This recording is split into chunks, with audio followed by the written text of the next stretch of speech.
Good morning, folks. Thrash Pondo here, and I'm bringing you my weekly installment of the Mishigatsu you folks have come to expect from my channel. Only today's Mishigatsu is going to be something a little different. I'm not bringing you another installment of the worst jokes ever conceived of. I think maybe we have enough of those, at least for a while. Today I'm going to go back to basics and provide you folks with a review of some vintage science fiction, because I know we all love that. And today will be a selection from my favorite author of all time, in case you haven't been paying attention, Brian Wilson Aldiss. And today's work is his anthology novel, Starswarm. This one's pretty slick.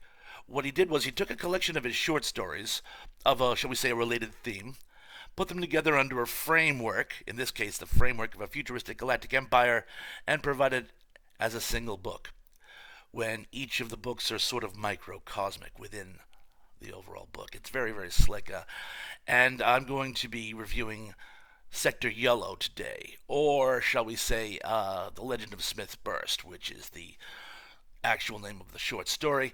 And it's set in a future where a young man by the name of Jamie Lothar has put together a very lucrative deal for the company he works for and is awarded a vacation to another planet. Only in this case, interplanetary travel is done by transmat beams, similar to the transporters in Star Trek, only interplanetary.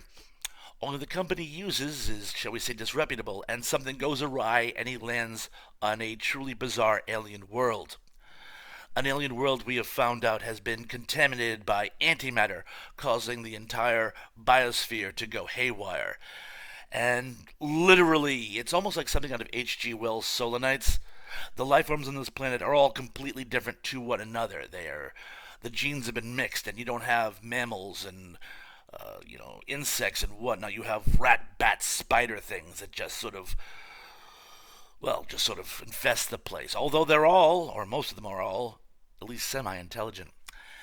And the first thing that happens to this guy when he comes to is he's sold at a slave auction to a trader and traveler named Thrash Pondo Pons. Yes, for all those of you who've been saying, Thrash, where did you get the name Thrash Pondo Pons? It's actually from this short story. And Jamie and his captor, Thrash Pondo Pons, go across the land in an attempt to get through the domain of a particularly nasty brigand, for reasons never fully revealed by Thrash. On the way, Jamie realizes that the village they had just left actually is in contact with the Galactic Empire.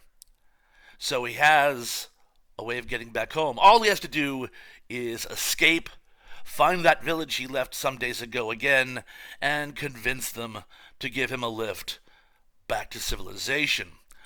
Easier said than done, but through intelligence, guile, and a complete and total lack of any kind of moral compass, he managed to get pretty darn far. Now, as always, I won't give the game away. There's a lot going on here. And in typical Brian Wilson Aldiss fashion, it's not just a science fiction story or even an adventure story. It's part road movie, part dark comedy.